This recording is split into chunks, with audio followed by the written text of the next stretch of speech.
드립니다. 아멘. 자으로 인사하겠습니다. 사랑합니다. 축복합니다.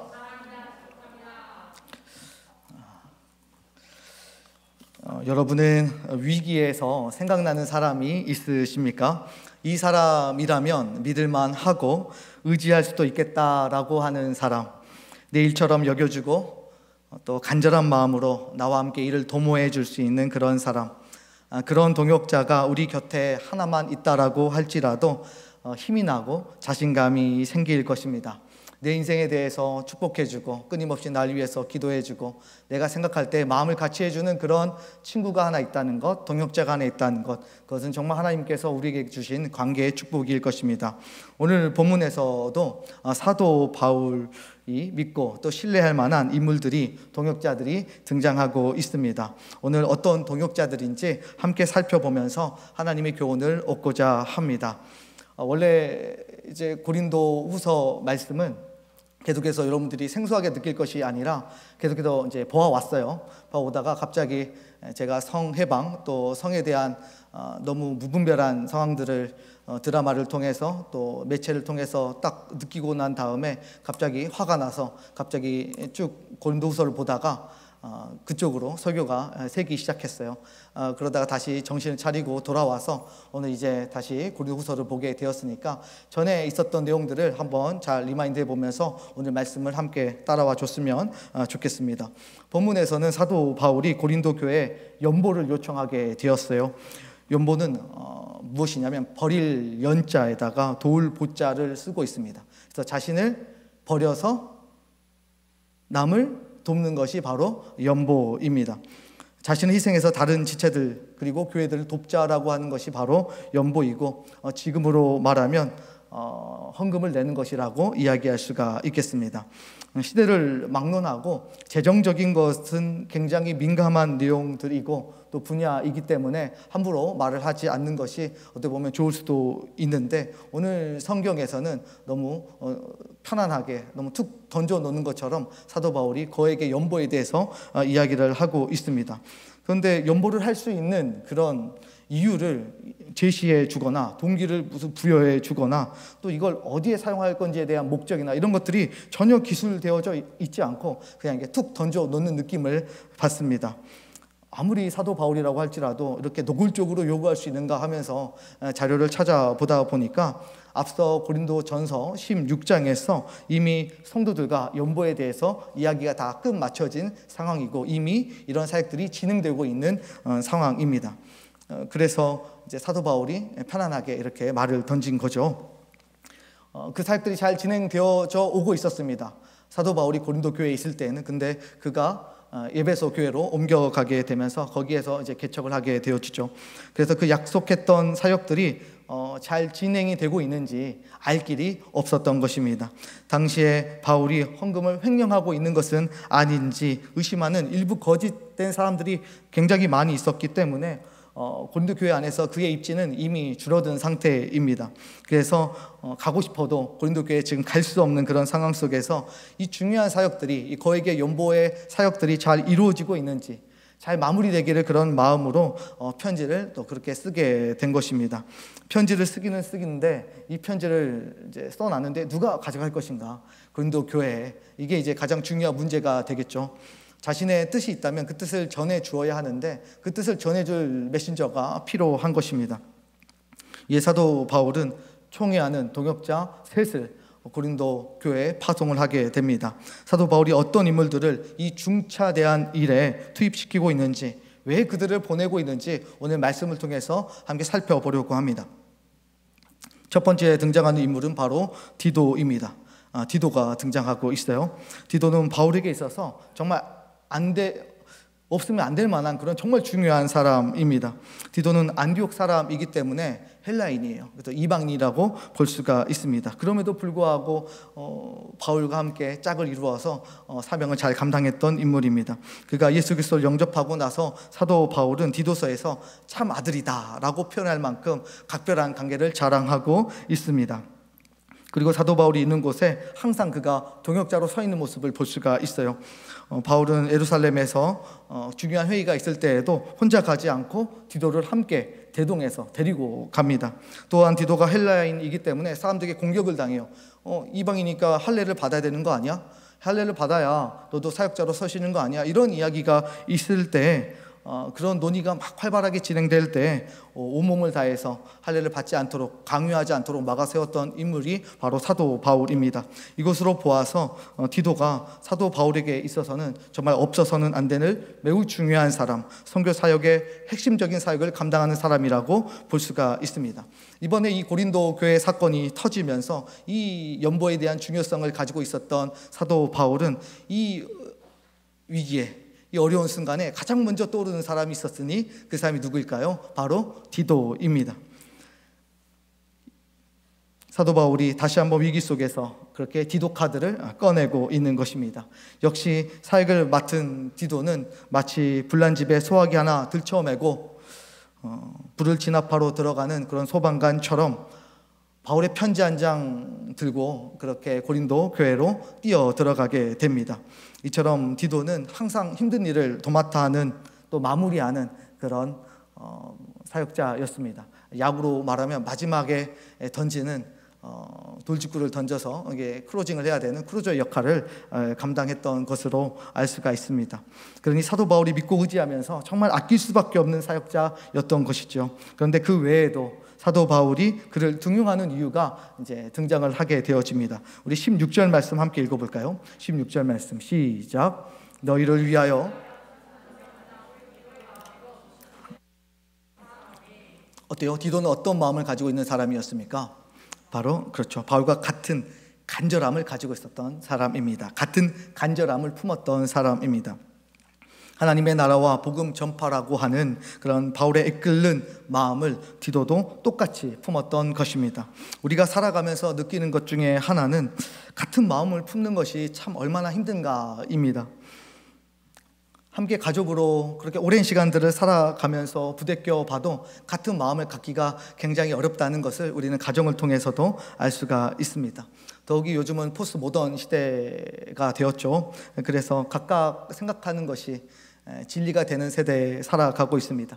내 생각과 다르면 비록 그것이 진리라고 이야기할지라도 내 삶에 받아들이지 않는, 그러니까 내가 생각하는 것이 바로 진리가 되어지는 세상 속에 살다 보니까 우리가 하나된 마음을 갖기가 굉장히 어렵다는 것을 쉽게 알 수가 있습니다.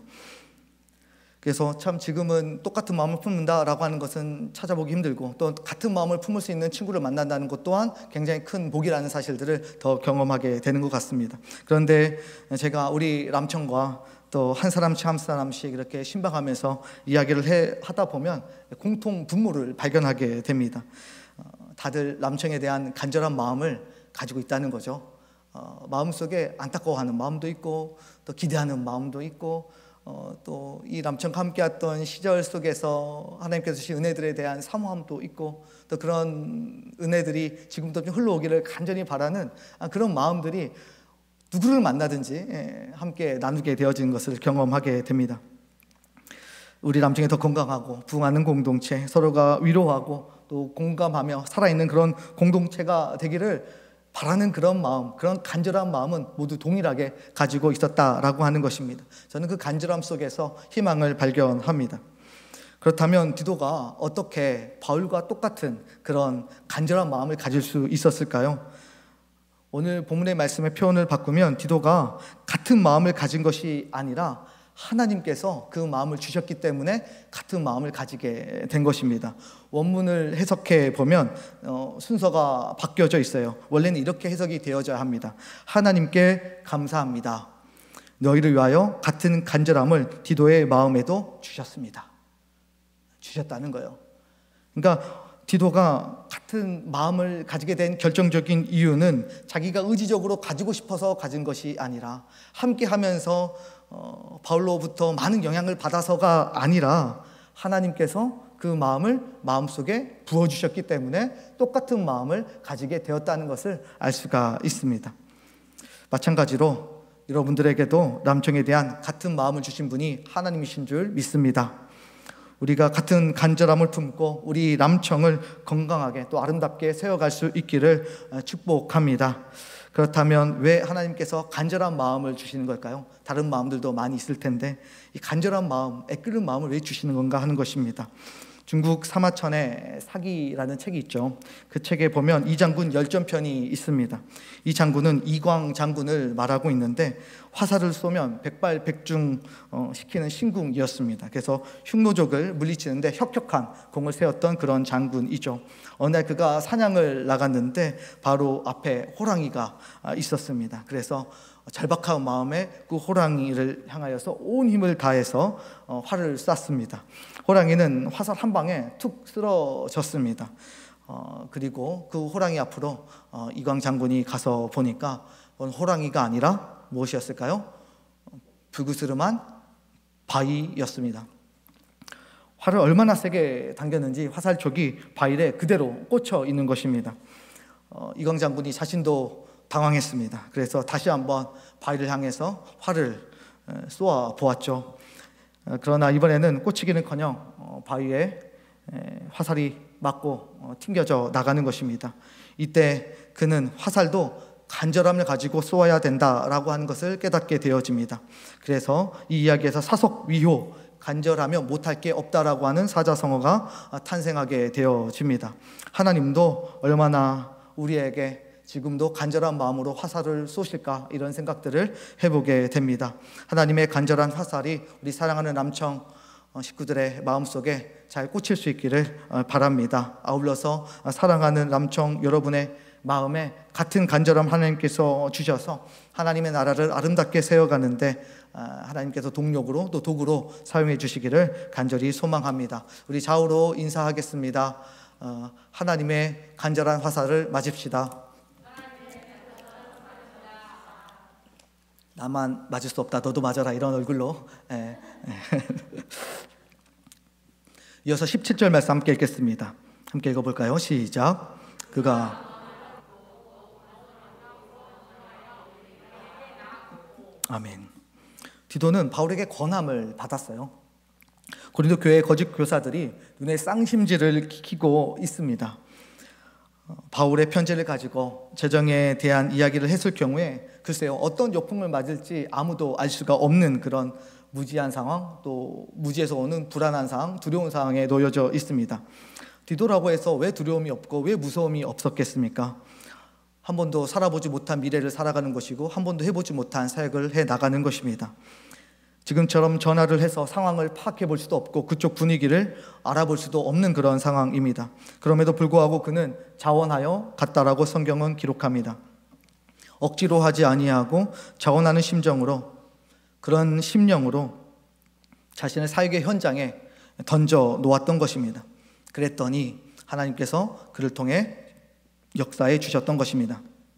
저는 교회의 건강성은 사역의 자원함에 있다라고 믿습니다. 교회의 건강성이 어디 있느냐고 물으면 자원하는 사람이 얼마나 많이 있느냐, 이 교회에 간절한 마음을 가지고 한 마음을 품고 이 교회에 내가 헌신하겠다라고 하는 마음을 가진, 자원하는 마음을 가진 사람이 얼마나 있느냐에 따라서 이 교회의 어떤 건강성이 달려있다라고 생각합니다. 오마이뉴스 대표 기자 오연호 기자가 있어요. 이 사람이 쓴 책이 있는데 한국이 미국에게 당할 수밖에 없는 이유라는 책입니다. 그는 미국이 왜 이렇게 잘 되는 나라인지에 대해서 궁금했어요. 그래서 미국으로 넘어갔습니다. 그리고 그곳에서 중요한 것들을 깨달아 왔습니다. 가장 핵심적인 것, 소련도 망하고 사회주의도 잘 안 되는데 왜 미국만 자꾸 이렇게 호황을 겪고 있는 것인지에 대한 답을 나름대로 찾아왔습니다. 그는 미국의 부흥이 발런티어 정신에 있다라고 하는 것을 알아왔어요. 발런티어는 지원 봉사자를 의미하지 않습니까? 미국인이라면 일주일에 몇 시간은, 또 한 달에 며칠은 자원봉사를 당연히 해야 된다라고 생각을 하고 있다는 것입니다. 이것을 안 하면 사람 구실을 하지 못하고 있다라고 스스로 느끼게 된다는 것이죠. 그래서 가는 곳마다 게시판이 다 붙어 있고 그것에 자원할 수 있도록, 지원할 수 있도록 이렇게 걸어 놓습니다. 그럼 거기에 자기 이름을 기록하게 되죠. 어디 가서 언제 봉사했을지 항상 걸려 있습니다. 거기에다 이제 지원하는 거죠. 심지어 지원봉사를 위해서 며칠간 훈련을 또 받습니다. 자기 시간을 다 빼서 이 자원봉사를 하기 위해서 자신이 열심히 전문성을 길러보는 것입니다. 그래서 평생에 자원봉사를 많이 하는 것이 자신의 꿈이고 행복이라고 말하는 사람들이 굉장히 많이 있다는 것을 알 수가 있죠. 그래서 1년에 4천만 명이 봉사를 한다라고 합니다. 그래서 어렸을 때부터 훈련을 잘 받았습니다. 자원봉사 성적이 없으면 대학도 못 가고 그렇기 때문에 무엇을 하여도 봉사하는 마음이 다 깔려 있는 것이죠. 이것이 미국이 결코 망하지 않는 이유라고 그는 분석했습니다. 축복을 영어로 보면 블레싱이잖아요. 그런데 그 어간이 되어지는 게 분리돼요. 그래서 피를 흘리다죠. 다시 말하면 피를 흘리는 사람, 희생하는 사람이 바로 축복할 수 있다라고 하는 의미를 담고 있습니다. 생각해보면 우리 예수님께서 우리에게 축복을 내려주시는 분 아니십니까? 그분이 자신을 십자가에 던져 놓으시고 자신의 피를 모두 쏟으심으로 인하여서 우리에게 엄청난 복을 내려주시는 분으로 우리에게 있습니다. 그러니까 예수님은 우리에게 복을 주실 만한 분이시죠. 그만큼 희생하고 또 헌신하고 살아가셨기 때문입니다. 교회됨의 능력도 여기에 있습니다. 이웃을 위해서 또 영혼을 위해서 세상을 위해서 자원하며 또 섬김과 희생이 있는 교회가 바로 능력 있는 교회라고 할 수 있고 세상을 축복할 수 있는 교회라고 할 수가 있습니다. 그래서 억울한 일들이 굉장히 많이 있어요. 교회가 굉장히 세상을 향해서 좋은 일들을 많이 하고 있습니다. 여러분들이 생각하는 것 그 이상으로 국가에서 끊임없이 여러 가지 구제 사각지대들이 많으니까 종교기관에 많은 도움을 요청하죠. 그래서 종교기관에서 많은 어려운 사람들을 돕습니다. 그걸 통계로 내놨어요. 그런데 10년마다 한 번씩 통계를 내는데 어김없이 2020년도에도 가장 많은 그런 구제 활동을 한 사람, 종교가 어디냐라고 물으면 바로 기독교예요. 약 80% 이상을 기독교가 하고 있어요. 나머지 20%를 모든 종교들이 20%밖에 하지 않습니다. 그러니까 사람들 향해서 이웃을 사랑하고 섬기고 자신을 희생하는 종교가 어디냐라고 물으면 종교라고 말하는 것도 그렇지만 기독교다, 교회다라고 우리는 자신 있게 이야기할 수 있습니다. 그만큼 우리가 세상을 축복하면서 살아가는 거죠. 우리를 희생함으로. 전설에 따르면 디도가 말년에 그레데라는 곳에서 목회를 하게 되었어요. 그곳에 98%의 사람들이 모두 예수를 영접했다라고 문서에 기록이 되어져 있습니다. 우리 모두가 하나님 나라의 사역에 동일하게 간절한 마음을 품고 자원하는 그런 겸손한 사역자들이 다 되실 수 있기를 예수 그리스도의 이름으로 축복합니다. 아멘이 잘 안 나오는 것 같아요. 축복합니다.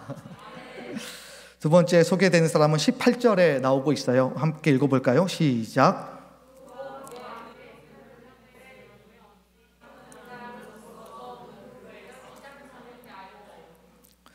형제를 보냈다라고 했어요. 근데 그 형제는 칭찬을 받는 자라고 이야기했는데 어떤 칭찬이냐? 복음으로서 칭찬을 받는 사람이다라고 말하고 있습니다. 또 19절에 보면 교회 택함을 받아서 동행하는 자라고 한 번 더 표현해 주고 있죠. 여러 교회의 권한들을 유임을 받은 그런 인물이라고 볼 수가 있습니다. 그렇다면 모든 복음으로서 모든 교회에 칭찬을 받는다라고 하는 뜻은 어떤 뜻일까요? 바로 복음에 합당한 삶을 살아갔다라는 것을 알 수 있어요. 성경이 이 사람이 누구인지에 대해서 밝혀주지는 않습니다. 그래서 우리가 막 단정할 수는 없어요. 그런데 학자들은 역시 궁금하죠. 이게 누구인지 막 찾아보기 시작했습니다. 그런데 그 중에 가장 유망한 인물이 누구냐면 사도행전을 기록한 바로 누가지 않을까 이런 생각을 합니다. 왜냐하면 그때 당시에 그가 빌립보에 있었기도 하고 또 그 지역에 8년 동안 사역을 했었기 때문에 그 교회들로부터 굉장히 유명한 사람이었을 것이고 또 인정받는 자가 되지 않았겠는가라고 가능성을 이렇게 생각을 해봅니다. 또한 복음서를 쓸 정도의 실력이라고 한다면 복음으로서 인정을 받는 자라고 불리기에 부족함이 없다라고 생각을 한 것이죠. 사실 이 형제 정체는 그렇게 중요하지 않습니다. 천국에 가면 다 물어보면 답이 다 나올 것입니다. 다만 이 형제는 복음에 합당한 삶을 살아감으로 인정을 받는 자였다는 사실이 굉장히 중요한 것이죠. 어떻게 인정을 받았을까요? 저는 복음에 합당하게 또 완벽하게 살아감으로 인정을 받았을 것이라고 생각하지 않습니다. 오히려 하나님 앞에서 치열하게 복음에 기초한 삶을 살아내기 위해서 분투했기 때문에 붙여진 것이라고 저는 믿습니다. 얼마나 복음적인 삶을 실제적으로 살아내었는가 그 수치보다 그렇게 살아가기 위한 치열한 태도를 보이며 살아갔기 때문에 성도들이 고난을 이임하고 그를 인정해 줬을 것이라고 저는 생각합니다. 우리도 그렇지 않습니까? 사역을 얼마나 잘하느냐가 중요하지 않습니다. 중요한 것은 태도입니다. 하나님이 내려주신 사명 감당하겠노라고 여기저기 뛰어다니고, 능력이 부족하니까 하나님 앞에 늘 울면서 엎드리고 기도하고, 잘 안 되니까 하나님 좀 도와달라고 하나님 앞에 요청하고, 여기저기 도와달라고 사역 부탁하면서 이 사람 저 사람에게 전화해서 확인하고 점검하는 그런 모습들이 글쎄요, 하나님에게는 감동이었을 것이고 사람들에게는 인정을 할 수밖에 없는 그런 모습이었을 것입니다. 저는 우리에게도 이런 감동과 평판이 있기를 원하는 것입니다. 세 번째 인물은 22절에 등장하는데요, 22절 말씀 함께 읽어볼까요? 시작.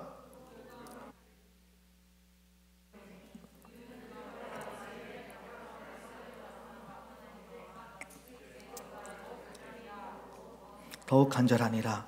아멘. 세 번째 인물은 누군지 학자들도 전혀 감을 잡지 못합니다. 다만 이 사람 역시 고린도 교회에 매우 잘 알려져 있는 사람이라는 정도만 알 수 있습니다. 근데 이 사람은 이 사역에 대한 더 큰 간절함을 가지고 있는 사람입니다. 무엇보다 그 형제가 고린도 교회의 믿음의 동지들을 크게 믿는 사람이었다라고 말하고 있습니다. 물론 고린도 교회도 이 형제들을 믿고 굉장히 의지하는 그런 사람이었을 것입니다. 그런데 성경이 집중하고 싶어하는 것은 무엇이냐면 이 사람이 고린도 교회를 크게 믿는 그런 사람이었다라고 하는 것입니다. 이런 거죠. 우리 고린도 교회는 결코 거짓 교사들에게 노란하지 않을 것이다. 나와 함께 믿음 생활했던 형, 누나, 오빠, 동생들은 결코 세상에 휘둘릴 사람들이 아니다.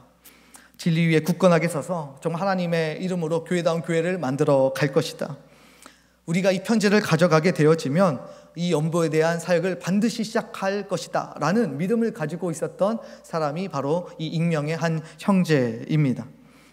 우리도 그렇지 않습니까? 안 좋은 소식이 들려도 우리 서희 자매가 또 우리 재민 형제가 그럴 리 없다, 우리 창 형제가 그럴 리 없다, 다른 사람들은 다 그렇게 생각하게 될지라도 우리 서희 자매는, 우리 재민 형제는, 우리 창희 형제는 결코 그럴 일이 없다, 끝까지 믿어주는 그런 의리 있는 사람이었던 것이죠.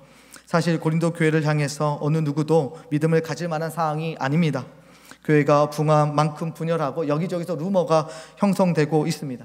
바울은 고린도 교회로 가고 싶어도 갈 수 없을 만큼 분위기가 아주 안 좋은 거예요. 그럼에도 불구하고 그 익명의 사역자는 함께 믿음의 길을 걸어가는 동료들을 크게 믿었습니다. 큰 믿음을 가지고 있었습니다. 하나님에 대한 믿음도 있었지만 동시에 동료를 믿는 믿음과 의리도 가지고 있었던 것입니다. 그리고 그 믿음은 결국 고린도 교회를 다시 정상화시키는데 일조하게 되었습니다. 이처럼 믿음은 모든 것들을 치료하고 회복하게 만드는 힘이 됩니다. 사역자는 이런 마음을 품어야 할 것입니다. 영혼을 다루면서 앞장서서 비판하고 정죄하기보다는 참 눈을 뜨고 볼 수 없는 추태를 보여도 진실로 끝까지 신뢰해 주는 것입니다. 지금은 이 형제가 이것밖에 생각하지 못하고 이것밖에 해석하지 못하고 이것만큼 그냥 믿음의 생활을 하는 것으로 만족하면서 살아가는 것처럼 보이지만 1년이 지나고 3년이 지나고 5년이 지나면 이 형제가, 이 자매가 반드시 하나님 보시기에 아름다운 사람으로 성장해 있을 것이라는 믿음, 그 믿음을 가지고 사역을 해야 된다라고 하는 것입니다. 사랑하는 남청 여러분, 믿어주는 사역자들이 다 되시기를 예수 그리스도의 이름으로 축복합니다. 자, 그렇다면 사도 바울이 몇 명의 형제를 고린도 교회에 파송했습니까? 3명이죠. 궁금한 건 왜 3명이나 보냈을까? 디도만 가면 되지 않았을까? 이런 생각을 해보는 것이죠. 그에 대한 답이 21절에 등장하고 있습니다. 함께 읽겠습니다. 시작. 이는 우리가 선한 일에 조심하려 함이라 라고 기록하고 있습니다. 사도 바울은 이 사역에 완전을 기하고 싶었습니다. 어떻게든지 복음 사역자가 부정직하게 행동한다는 평판을 받으면 이로 인해 앞으로의 전도 사역에 큰 영향을 받을 수밖에 없기 때문이죠. 특히 이러한 오해를 한번 경험해 보았기 때문에 3명의 형제를 투입함으로써 그러한 오해와 불신을 잠재우고 사역을 성공적으로 마무리하려고 한 것입니다. 그리고 철저하게 자신은 이 연보에 대하여서 직접적으로 손을 대거나 전달하는 그런 방법들을 취하지 않습니다. 나중에 예루살렘에 이 연보를 전할 때에도 7명의 사절을 통하여서 이것을 연보를 예루살렘 교회에 보내게 되어지죠. 이 사역에 가장 간절함이 있는 사람, 가장 복음으로서 인정받고 책임감이 있는 사람은 바로 사도 바울 본인이었을 것입니다. 그럼에도 불구하고 철저하게 뒤로 숨어 있습니다. 왜냐하면 자신이 뛰어드는 순간 진실성이 의심을 받을 수 있기 때문입니다.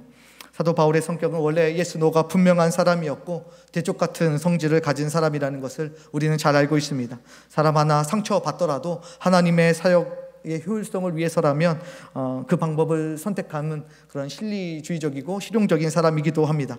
그러나 사도 바울이 이렇게 아기 다루듯이 아주 조심스럽게 하나님의 사역을 감당하고 그 일을 진행해 가는 것, 그리고 주위에 있는 사람들을 통하여서 이 중차대한 사역을 감당하는 것, 이것은 바로 하나님의 일이기 때문에 이렇게 조심스러워한다는 것을 알 수가 있죠.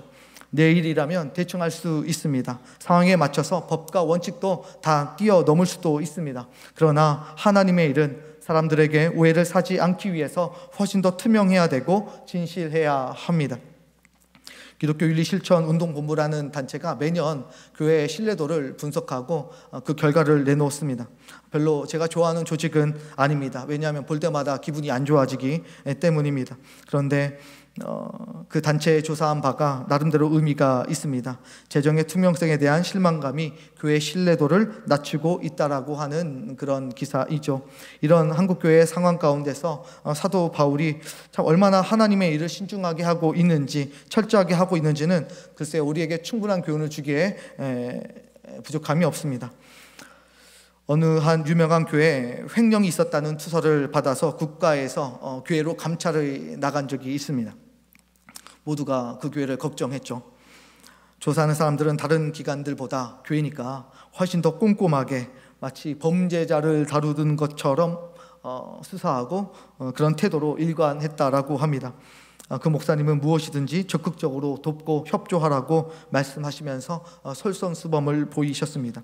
그러나 시간이 지나면 지날수록 그렇게 서슬퍼렇게 조사하던 조사팀들이 당황하기 시작하고 고개를 숙일 수밖에 없는 내용들이 일어나기 시작했습니다. 왜냐하면 약 3,000가지를 조사했다고 해요. 그런데 그 중에 잘못된 지적받은 부분이 10가지밖에 되지 않았다라고 하는 것입니다. 그 10가지 위반 사례도 영수증이 몇 개가 누락됐다든지 별거 큰 일이 아닌 그 정도의 위반 사례였습니다. 실수나 누락 수준이었기 때문에 그냥 벌금만 내면 되는 정도였지 형사처벌을 받을 만한 상황은 아니었다라고 하는 것이죠. 감찰 업무를 보던 사람이 자기 평생에 이렇게 압도적으로 투명하고 정직한 조직을 본 적이 없다라고 고백하고, 심지어 감찰을 했던 사람들 중에서는 그 길로 바로 그 교회에 등록해서 신자가 되고 또 그곳에서 성장하면서 예수를 믿게 되었다는 사람들도 있습니다. 여러분, 이처럼 사도 바울은 하나님의 일이기 때문에 굉장히 조심스럽게 아주 세밀하게 사역을 감당하고 또 진행했던 것을 알 수가 있습니다. 그리고 그 불가능했던 사역들을 성공적으로 이끌어내면서 아름다운 열매를 맺게 되어집니다. 오늘 저는 사역자에 대한 내용들을 여러분과 함께 나누고 있습니다. 디도와 그 형제들에 대해서 이야기를 나누면서 사역자가 어떤 모습으로 서야 하는지에 대해서 우리가 살펴보았습니다. 그런데 이 사역자의 모습이 가장 완벽하게 반영된 모델이 있습니다. 누구실까요? 바로 예수 그리스도이십니다. 예수님은 인류 구원이라고 하는 하나님의 간절한 마음을 함께 품으셨습니다.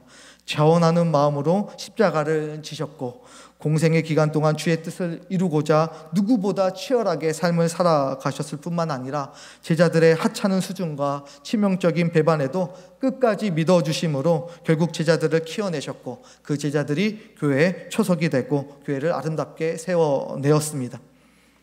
우리도 예수 그리스도의 제자입니다.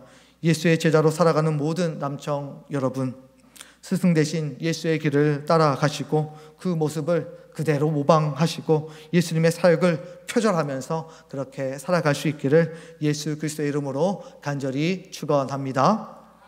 결론입니다. 하나님께서 우리에게 같은 간절한 마음 주시기를, 자원하는 심령을 주시기를, 복음에 치열하게 살겠다는 마음 일으켜 세워 주시기를, 교회와 믿음의 동지들을 믿는 그 큰 믿음을 우리에게 더하여 주시기를 기도하며 나아가기를 바랍니다.